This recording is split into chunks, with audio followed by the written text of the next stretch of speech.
Facilities such as Kuriot Dispensary, Labotiet Dispensary, Umoja Dispensary, Chepkalwal Dispensary, and Tuyabay Dispensary in Boita, which has remained incomplete for nearly half a decade and sits on private land, are just but a few examples of public health facilities and investments which have been left in limbo.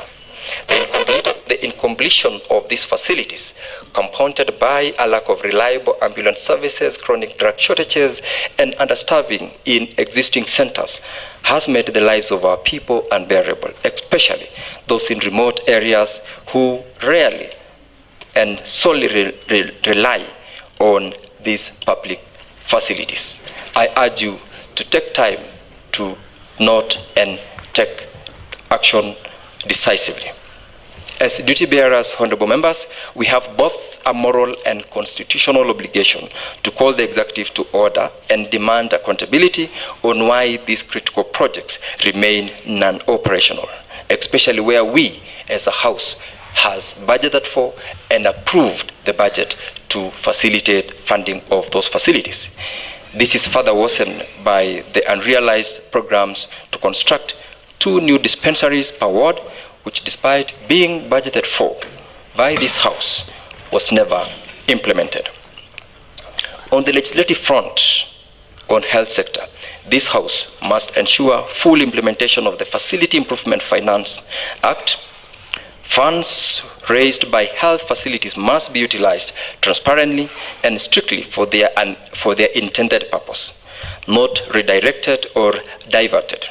It is unlawful and unethical to coerce health facilities to remit 25% of the portions of their share, that is Social Health Authority reimbursements, to the county treasury or Department of Health Services outside the legal framework, as my office has been made aware of such incidences lately.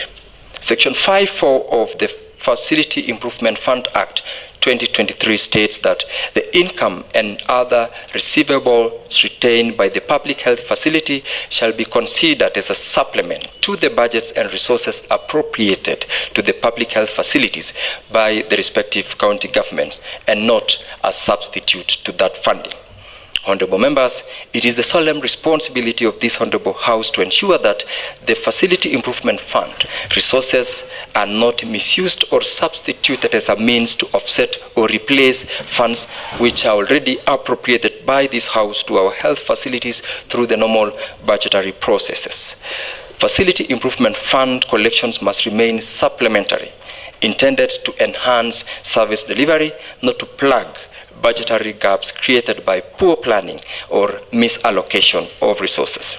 The resources already allocated to our facilities through this Assembly's approval must be expended strictly as budgeted. Let us uphold this principle, honorable members, to protect the integrity of the budgeting processes and ensure that our health facilities are adequately and sustainably funded as intended by both law and public expectation. Mr. Speaker, sir, it behoves upon us as members and of this Honorable House to closely examine the operations and governance of our health facilities to ensure that laws are followed to the letter and that appropriated resources reach the facility level and are properly accounted for. Mr. Speaker, Bomet County is without a question an agricultural county. Over 70% of our population depends directly or indirectly on agriculture for their livelihoods and income. It is therefore imperative that this Honorable House continues to prioritize and allocate sufficient resources to the Agriculture Department, and more importantly, ensures that those resources are used effectively and accountably. Mr. Speaker, sir, I recall a time long ago when, of course, before the advent of devolution, agriculture extension officers were active on the ground, traversing villages with artificial insemination boxes, organizing field days, farmer trainings, and exhibitions. These were meaningful, results-driven engagements that empowered our farmers and elevated rural economies. Now that resources are devolved and governance is closer to the people, the question we must ask ourselves is, what changed? Is it lack of patriotism to serve? Is it bad governance? inefficiency or greed that has strived progress in this vital sector? These are difficult but necessary questions that must compel us to re-evaluate our commitment to agriculture as a county, a sector that holds the potential to create thousands of jobs and power the manufacturing industry through provisions of raw materials. Mr. Speaker, sir, one painful example of lost opportunities, the Chebole Chicken Slaughterhouse in Kipsonoi Ward, a project that was meant to empower women and youth in the poultry value chain. Today, the structure lies incomplete and rotting, representing not only a loss of public funds, but also a betrayal of economic hopes and opportunities. Beyond the dominant this sector which I've talked about, Bomet County holds enormous potential in several emerging agricultural value chains, notably avocado farming, mango production, coffee cultivation, and dairy farming. These are new frontiers with the capacity to transform rural economies, enhance household incomes, and create sustainable development opportunities for our youth who are looking for employment and our women who every day go out of their way to work hard to provide for their families. I wish to acknowledge and commend our development partners and the Ministry of Agriculture for their role in collaboration with the county government in seedling support programs under FLOCA and the promotion of diversification within the agricultural sector. It is also encouraging to see the county government supplement these efforts through collaboration on seedling distribution and the construction of storage and aggregation facilities, which are critical steps towards strengthening value addition and improving market access for our farmers. I salute you for that.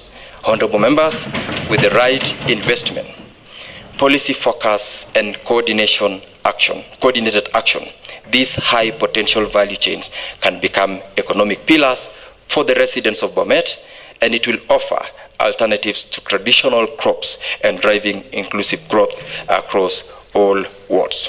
Mr. Speaker, if we concentrate and take our time to liaise with the relevant entities, we will make this sector great again, and I know we are on the right trajectory to do that.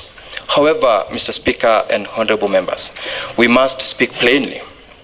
The dream, for example, of fresh Bomet Fresh is quickly fading due to lack of political will and administrative commitment.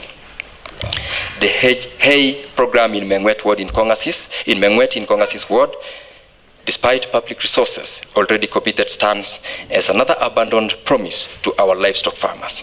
Likewise, the fresh produce packhouse for youth farmers in Bomet East could have been a game changer for onion producers, particularly during price drops, but today it stands incomplete and unutilized.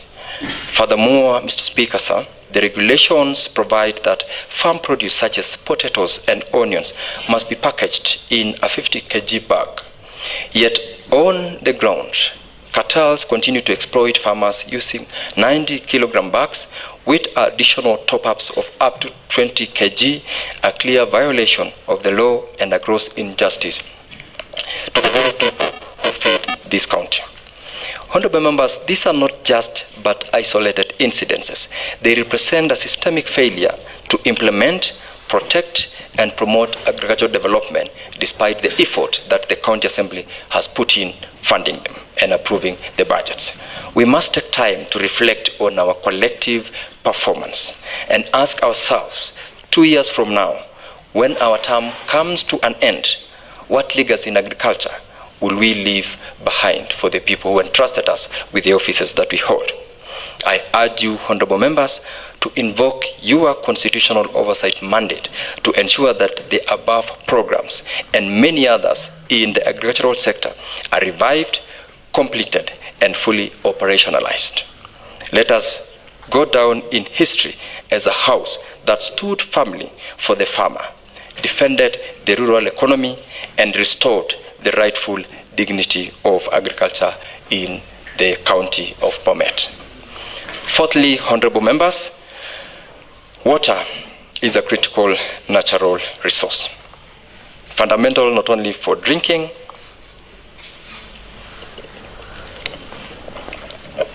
and domestic use, but also as a key enabler of public health, agriculture, economic productivity. The Constitution of Kenya 2010 under Article 43 sub-Article 1D clearly guarantees every citizen the right to clean and safe water in adequate quantities. Honorable members, allow me to commend this House for consistently recognizing the importance of this right. Over the past 3 financial years, this Assembly, you have appropriated more than 2 billion to the Department of Water, a strong and commendable demonstration of your commitment to alleviating the burden borne daily by our mothers and women in search of water for domestic use. You have fulfilled as a House your constitutional duty by this appropriation. However, Mr. Speaker, while this House has done its part, the burden of delivery lies squarely with the executive. It is deeply concerning that perennial water shortages persist even at the county headquarters, with dry taps becoming the norm rather than the exception. This not only undermines the efforts of this Assembly, but also calls for urgent and collective accountability. Several projects, including the Aonet Water Project, Chebangang Water Project, Bondet, Tendonok Menet Water Pipeline, and the Kabisimba Water Plant, among others, have absorbed substantial public resources, yet have yielded minimal, if any, tangible outcomes to the public. Additionally, Bomet Water and Sanitation Company, BOMOSCO, our designated water service provider, continues to face serious audit queries that threaten its operational efficiency and credibility. These concerns, if unaddressed, will cripple service delivery and frustrate our development goals in the water sector. During our recent visit by the Senate County Public Accounts and Investments Committee, that is CPIC, the Chief Officer in charge of water and the CEO of BOMOSCO made significant admissions before this committee. Honorable members, they acknowledged the presence of systemic failures and persistent challenges within the water sector and BOMOSCO operations in particular, and sought for the intervention of the CPIC committee in setting up an ad hoc committee to rally behind them, to support them, to come back to action. Mr. Speaker, the solution to dry water taps and failed water system lies in our collective responsibility and hands as leaders.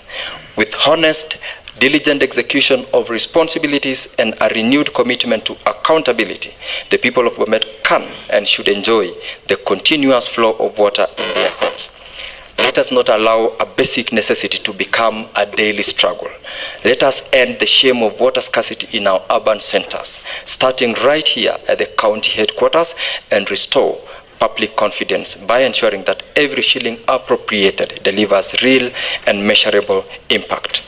Having highlighted several key sectors of concern, I must remind you, honorable members, that the burden of duty and delegated responsibility squarely rests upon our shoulders as leaders. We were elected not just to speak, but to act. Not just to speak, but to act, to oversee, and to ensure accountability in the management of public resources. Mr. Speaker, sir, fifth point I wanted to speak to is on public assets.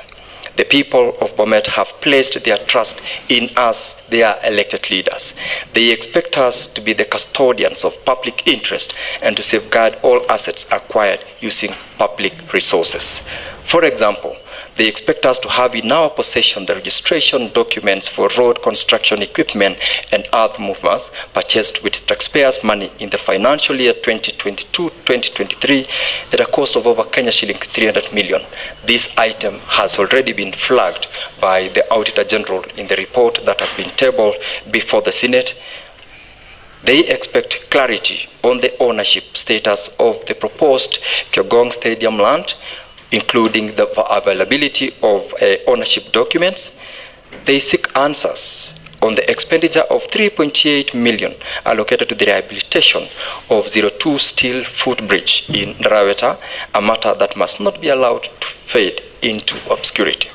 Mr. Speaker, sir, our people remain hopeful that The Chebunya milk processing plant will sometimes become a reality and operational after an investment of over 52 million Kenya shillings.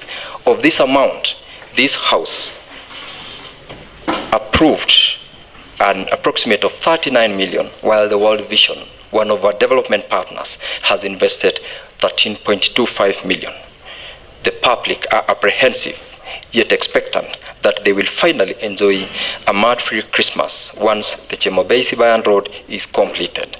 And they remain optimistic that soon the Kipkoibet public toilets, a similarly simple but essential project, will be functional and serving the people with dignity. Mr. Speaker, sir, and honorable members, ours is a solemn responsibility to ensure delivery of services, not to speak in good faith only, but to act in the interest of the public as well. Let us rise to the occasion, for in the end, it is not how loud we speak that matters, but how diligently we serve. This will go down the memory lane of every leader who has been given an opportunity to serve. Sixth, Honorable Speaker and honorable members, is on education. This honorable House deserves appreciation for its steadfast commitment to prioritizing education in the county of Bomet. The budget approval for the school feeding program, the employment of ECDE teachers on permanent and pensionable terms, the approval of the bursaries that were to be to benefit the vulnerable, and the development of vocational training centers are all demonstrating your unwavering dedication to ensuring access to quality education for our people. However, there remain critical areas that require our attention and urgent action. Are the teaching materials and learning materials for our ECDE learners sufficient, appropriate, and aligned with the demands of the new curriculum?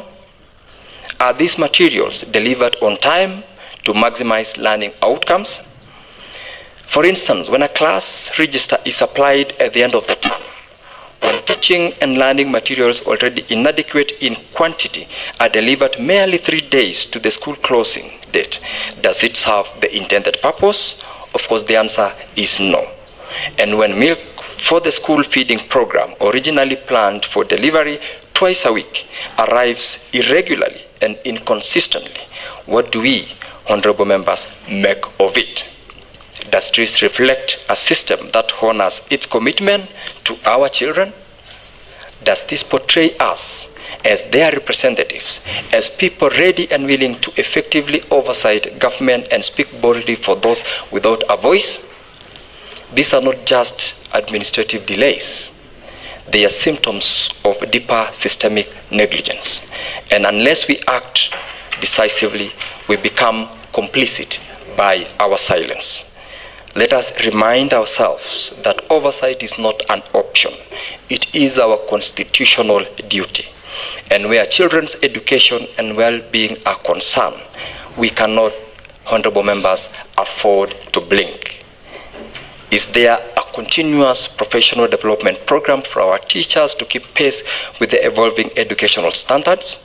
Those are the questions that we should ask ourselves as members, because having approved and appropriated for resources, it is our responsibility to follow through to make sure that we attain the objects of that appropriated fund. On vocational training centers, I raise these questions. Why do you observe different fee structures across our VTCs? Do we have a minimum curriculum that guides all VTCs, or is there a harmonized version? And what are the roles of the boards of members in our VTCs? Lastly, how are the procurement and financial processes handled in these centers? Do they comply with the law? Finally, on ECD centers, I ask the question, what is the current status of all the centers that we have in our counties in the respective wards? Do they meet the standards required to be officially recognized as ECD centers, or they are mere structures? The executive has claimed to have constructed 400 ECD centers or classrooms. Where are they?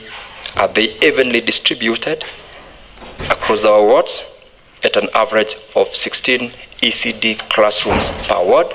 And what are the conditions of those specific ECD centers? For instance, Tegat ECDE.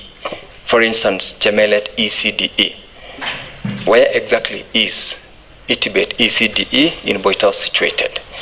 Is it on public land or on private land? Those are the questions that we should ask ourselves as members who we have been given the opportunity to serve for a term. Honorable Senators, I leave these questions for you to investigate deeply and to ensure that education in our county is not only prioritized at the level of your approval and appropriation of the budget, but also that budget which you have approved is effectively improved and held to the highest standards to achieve the intention of budgeting. Honorable Senators, still on education, on another perspective, technical institutes are critical engines of local development. They play an essential role in skills development, job creation, and economic stimulation across our county. In this regard, I wish to draw your attention to the SOT Technical Training Institute, that is SOT TTI, a promising institution whose potential can be fully harnessed through its upgrade to a national polytechnic. Upgrading SOT TTI would not only expand courses to be offered and attract more students from across the region, but also catalyze wider socio-economic development in its environs. This upgrade would trigger significant population growth, increased demand for services, and the need for improved infrastructure. Therefore, I strongly urge you, honorable members, and the county government to prioritize the expansion and upgrading of Merigi Health Center alongside enhancing basic amenities within Merigi Town in anticipation of the pressures that will be brought by institutions such as TTI, Stegro Tea Factory, among other emerging developments. It is in this house that we can appropriate funds for an upgrade of that or such an institution environment. Similarly, Bomet Town is experiencing rapid population growth, primarily driven by the steady expansion of Bomet University, especially at the institutional moves closer to attaining its charter within this year. In this light, it's imperative that Bomet Health Center, for instance, be upgraded to a sub-county hospital status to effectively meet the rising healthcare demands of the town's residents and the university community that is fastly growing. Honorable members, investing in education must be matched with strategic planning in infrastructure, healthcare, and urban amenities. This is the only way to ensure that development is holistic, inclusive, and sustainable. Seventh, honorable members, is on the county public service. The County Governments Act 2012 establishes the county public service and provides the framework for its organization, staffing, and operations. This outlines a clear objective to ensure the delivery of efficient, quality, and productive services to the people. This legal framework further emphasizes the need for institutional mechanisms and systems that promote the optimal utilization and development of human resources in a manner that enhances service delivery. Mr. Speaker, sir, human resource is the engine of service delivery. For the County Public Service Board to be effective, staffing must be professional, merit-based, and transparent. Recruitment and appointments should not only be competitive, but also reflect integrity, fairness, and alignment with the Constitution. Sadly, irregular appointments, unfair promotions, and skewed remuneration erode public trust and demoralize the very staff we expect to serve our people diligently. Honorable members, the special audit report of the Auditor General on payroll management for the County Executive of Bomet, covering the financial year 2021-2022, 2022-2023, and 2023-2024 was tabled in the Senate last month. That is the month of July. Its findings are not only alarming, but also pose serious compliance and fiscal risks to our county. Among the key issues that were unearthed include irregular and overpayment of allowances, including responsible allowance, extraneous allowance, special salary allowance, and non-practicing allowance, amounting to over Kenya shillings 56 million taxpayers' money. There was also highlighted the absence of annual recruitment plans, which facilitated irregular appointments, dubious redesignations, and improper salary adjustments. Lastly, it was also highlighted a general lack of internal controls throughout the payroll management process, from budgeting, recruitment, and approvals to payment and execution. The implications of this are profound, honorable members, not only in terms of wastage of public funds, but also in undermining the legitimacy and sustainability of our county's workforce. Mr. Speaker, sir, the recommendations contained in this report must be taken seriously, and I urge this House to create time and get this report. We have a duty to establish mechanisms that ensure compliance with the Public Finance Management Act, the Public Service Commission regulations, and the principles of responsible financial management. On the matter of appointments, Mr. Speaker, allow me to recognize and commend you and the honorable members for your consistent and responsible execution of vetting and approval mandate. Vetting ensures that appointees to senior public offices meet the constitutional threshold, particularly under Chapter 6 on leadership and integrity and the principle of public service. To that extent, honorable members, honorable Speaker, you have done your job. However, Mr. Speaker, this important process has at times been undermined or manipulated. We have witnessed incidences where the executive uses weekend interviews, nighttime swearing-in ceremonies, rush appointments to evade court injunctions, or cancels recruitment processes whenever their preferred candidates are unlikely to succeed. In other cases, qualifications are lowered and the vetting process is ultimately reduced to a mere formality, all in pursuit of political rewards over competence and experience. So I ask this honorable House, shall we continue to allow meritocracy to be replaced by favoritism? Will we stand idle as standards are lowered and systems abused? Will it ultimately affect our legacy when we leave office, because we must leave office at some point? I ask of you those questions, honorable members, on that aspect. Mr. Speaker, sir, you and your House holds delegated sovereign power. We are the custodians of fairness, transparency, and integrity in public appointments. It is time we reviewed the timelines, processes, and mechanisms around appointments. It's time we develop frameworks that arrest politically motivated staffing trends and hold both individuals and institutions accountable. Let us use our constitutional tools of oversight, legislation, approval to restore dignity, professionalism, and trust in our county public service board. Because, Mr. Speaker, we have a very robust, knowledgeable, and hardworking public service board, and they are ready to work and serve the public. Mr. Speaker, sir, on land and land use, this one remains one of the most critical factors of production and a fundamental pillar for sustainable economic development of our county. As such, its availability and strategic use significantly determines the success of government investment and public service delivery. Regrettably, Mr. Speaker, Bomet County faces a growing scarcity of public interest land, which continues to hinder the establishment of key public infrastructure.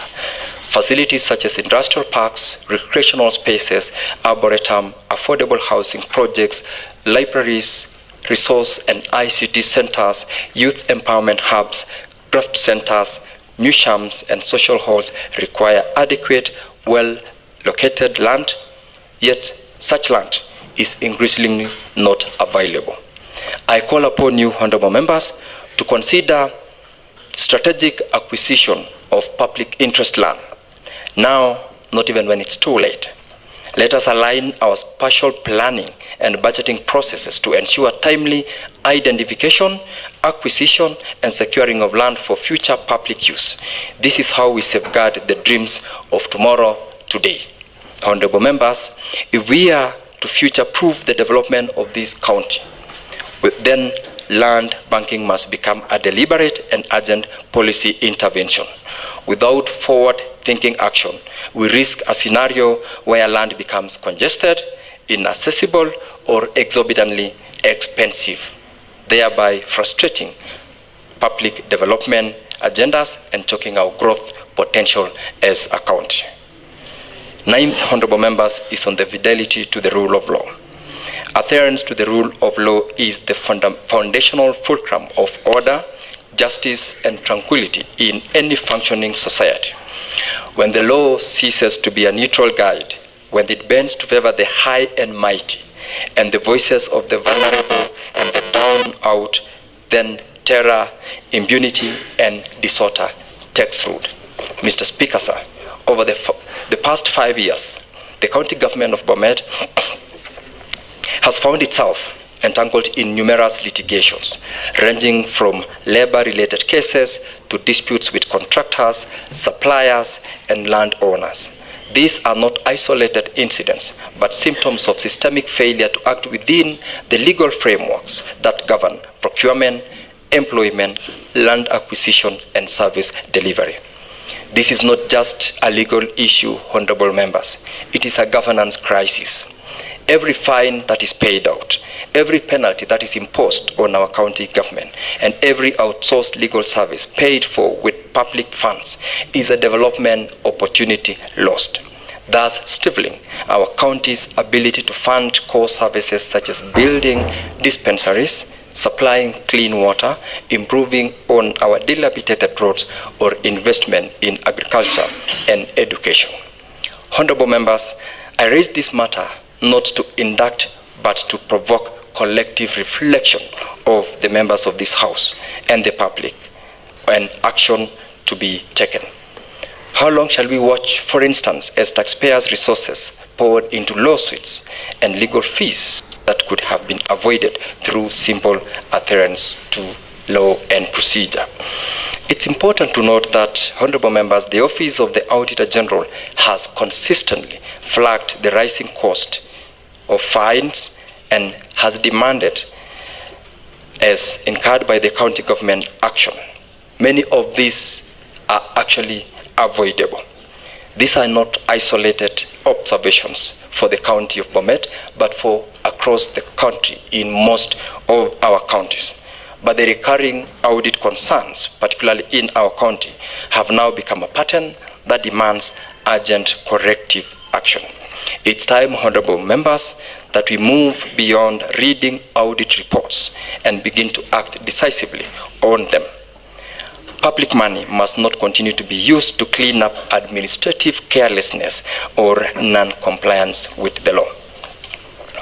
Mr. Speaker, sir, the 10th area I wanted to speak to is on people's participation in governance in our county.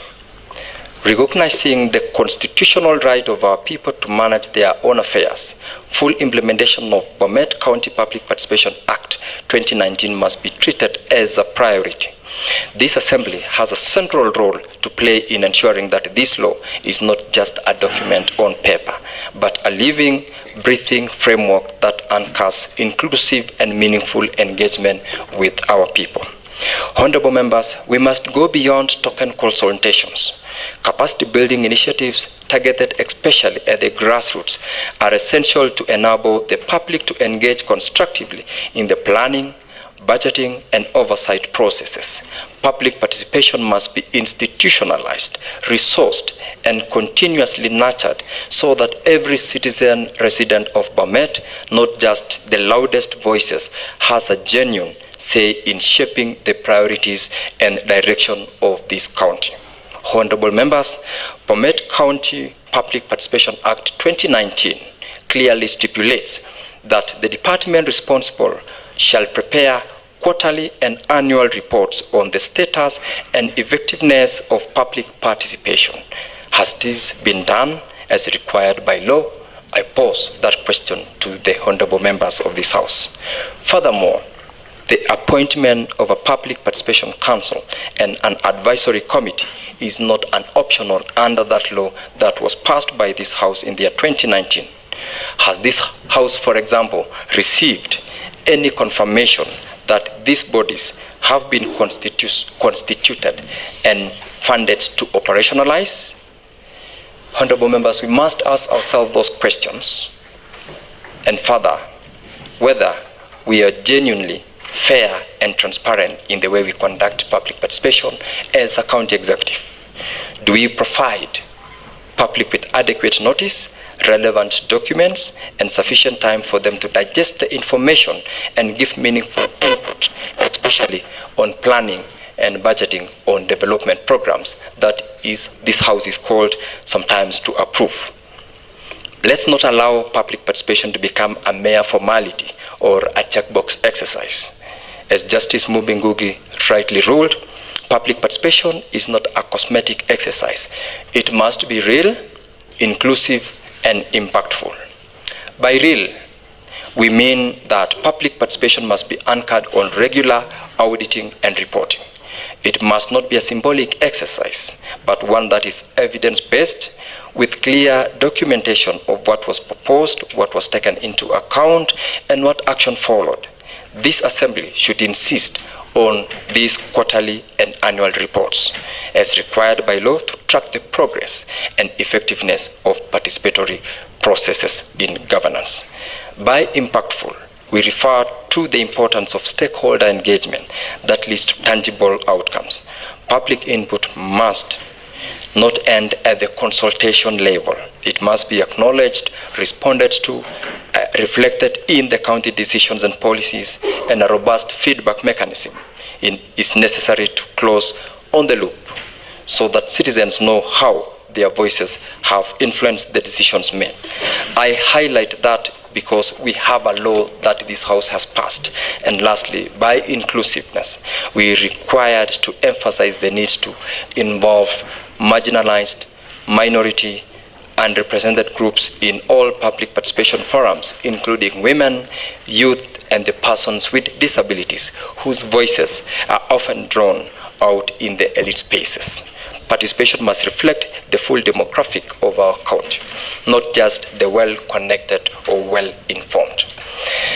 I'm encouraged, honorable members, that the Senate, through its report on sessional paper number 3 of 2023, has set in motion development of a comprehensive legal framework on public participation to standardize and guide engagement across all counties. This particular sessional paper will guide the Office of the Attorney General in coming up with a document that will feed into the document that this House has passed as their legal document on public participation.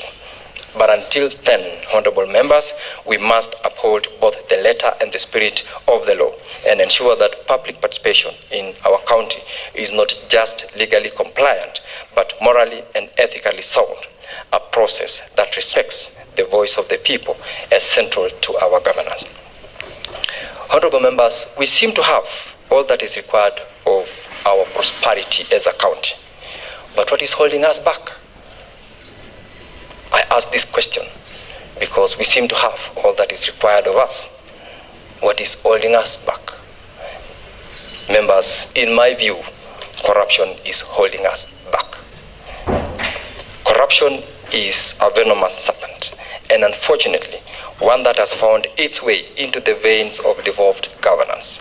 As we celebrate the gains of devolution, we must also be bold enough to confront its shadows. Corruption is one such shadow, and if left unchecked, it will poison the very promise our county government service to the people promised. His Excellency the President of the Republic of Kenya, Dr. William Samoei Ruto, has consistently reiterated that it shall not be business as usual. We must be resolute in our fight against corruption. Corruption-related malpractices have quietly but devastatingly crept into the core of our county departments and institutions. The impact, honorable members, is real. The consequences are dire. Take, for instance, the case of Bomet, a once promising public utility, now declared no longer a going concern by the Auditor General, burdened by staggering debt of over Kenya shillings 200 million. Even more alarming is the report that 69.7% of the water produced by Bomet cannot be accounted for. That is more than double the allowable non-revenue water loss of 25% set by the Water Services Regulatory Board, WASREB. This represents inefficiency and unforgivable negligence, if not outright theft. Mr. Speaker, sir, as we echo the President's famous Mambo Number Tatu declaration, let us remember that the corrupt only understands firm language backed by enforceable action.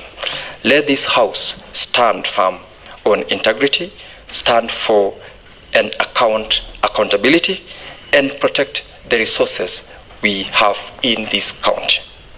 Honorable members, in our collective pursuit of ethical and accountable governance, allow me to bring to your attention a significant legislative milestone.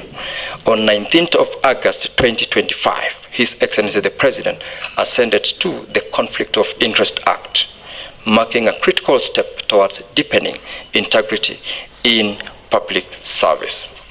This new law will repeal, or rather this new law which repeals the Public Officers Ethics Act aims at ensuring that public servants focus squarely on service delivery. It provides a firm legal framework to prevent the misuse of office for personal gain. No public officer should take advantage of their position or influence to benefit themselves, their relatives, their associates, or their friends. The Act, honorable members, prohibits public officers from offering preferential treatment, whether in procurement, appointments, or access to government resources. It discourages public officers from engaging in other gainful employment or business activities that may conflict with their official duties. It seeks to curb the abuse of power and the misuse of misappropriation of public resources. It seeks to strengthen the reporting mechanisms for corruption and unethical conduct, placing the Ethics and Anti-Corruption Commission, EACC, at the center of supervision, enforcement, and oversight. Honorable members, this law is not merely punitive, it is preventive. It seeks to foster a culture of integrity, transparency, and professionalism in public service. It is now incumbent upon this House to champion compliance through legislation, oversight, and accountability mechanisms so that the people of Bomet receive honest, efficient, and ethical service delivery. As relevant investigative authorities pursue corruption-related cases relevant to our counties, let us support this institution by sharing our reports and findings where public resources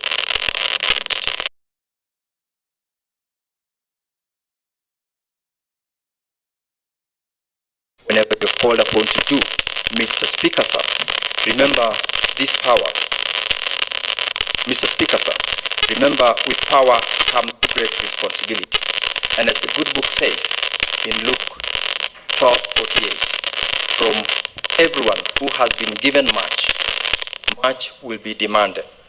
And from the one who has been entrusted with much, much more will be asked. You have been given much. Much is demanded of you. You have been entrusted with much. Much will be asked of you. The pendulum is now firmly on your side, and with it comes a critical moment of introspection and self-reflection. Allow me to pose a few questions and interrogations that strike at the heart of our constitutional mandate as two houses of similar laws provided for by the Constitution. What have we done, for example, to guarantee prudence and proper utilization of county funds? Are we truly getting value for money from government investments, programs, and projects?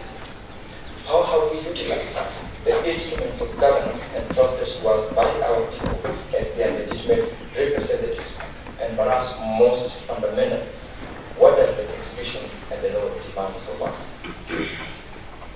Speaker and honorable members, these are not rhetorical questions. They are urgent calls to reaffirm our role as custodians of public trust. The empowerment of county assemblies to fully execute their oversight mandate is critical to the protection and advancement of devolution. As enshrined in law, the Senate stands as a protector of devolution. It is our duty to ensure that county governments not only enjoy autonomy, but also be equipped with sufficient resources, institutional support, and legislative backing, all while upholding the values of transparency, accountability, and equitable distribution of resources. It is in this spirit, Mr. Speaker and honorable members, that I emphasize the need for closer collaboration between this Assembly and the office of the Senator. We must not only allow the gains of devolution so hard-won to be diluted or reversed. My office remains open and available to fast-track any recommendation and to act on any reports or resolutions emerging from your committees where my intervention as your Senator is necessary. This Assembly holds a pivotal role and position in safeguarding county assets and ensuring that they are managed responsibly without room for misuse or abuse by unscrupulous entities or individuals. You have the full backing of the Constitution and the law to ventilate on any matter and to scrutinize any report on the affairs of this county government and the county executive that you and I oversight. Honorable Senators, honorable members, our responsibilities go beyond passing budgets. We are called upon to monitor progress, to evaluate implementation, and to hold duty bearers accountable for how public resources are spent. While we support the executive in approving sound policies and development plans, our role in safeguarding fiscal responsibility and governance ethics remain non-negotiable. Honorable members, in the aspects of roads, for instance, I take this opportunity to commend this Honorable House for its continuous focus and strategic unwavering commitment in budgeting for Department of Roads, particularly in the construction and maintenance of road drainage infrastructure across the country. In the last financial year alone, honorable members, this House appropriated over 380 million to support this critical sector. Notably, 100 million was allocated for the construction of major roads, 60 million was budgeted for and approved for construction of cross-cutting roads, Kenya shillings 50 million for construction and maintenance of motorable bridges, 20 million for box culverts, 25 million for precast culvert installation, and Kenya shillings 100 million committed directly to honorable members for maintenance of feeder roads. In addition to this, the county government, through your continued support as an assembly, has invested heavily on the equipment which we have mentioned. It should, however, concern us as members when, despite such significant allocations, residents still raise complaints about dilapidated roads and lack of functional bridges. This reality calls for greater vigilance, enhanced oversight, and collective responsibility to ensure that our people receive value for every shilling spent in this sector.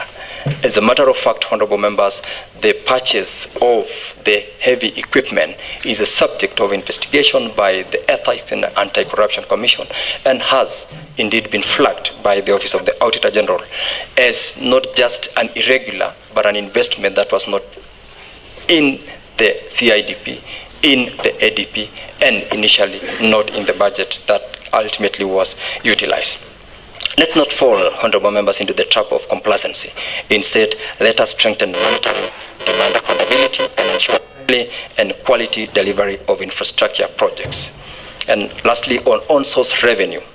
The viability of any county government, honorable members, is fundamentally anchored on its ability to sustain itself through on-source revenue. Reducing overdependence on exchequer disbursements, while we acknowledge the limitation of our current revenue base as a county, it's incumbent upon those of us in leadership, to ensure that this does not remain as the status quo. We must actively explore and implement strategies to expand our revenue streams, curb the leakages, and eliminate theft, which is systemic in our collection system as a county executive. Bomet County has consistently faced challenges in mobilizing adequate own-source revenue, significantly constraining our capacity to fund local development priorities and deliver essential public service. Among key issues contributing to this underperformance are weak revenue controls, limited or ineffective automation, unbanked cash collections, and gaps in reconciliation and audit trails. Honorable members, these inefficiencies were particularly evident during the first quarter of the financial year 2024-2025, where Bomet County was ranked among the lowest performing counties, achieving only 6% of its annual own source revenue target. Honorable members, that is not acceptable. This dismal performance is both alarming and unsustainable.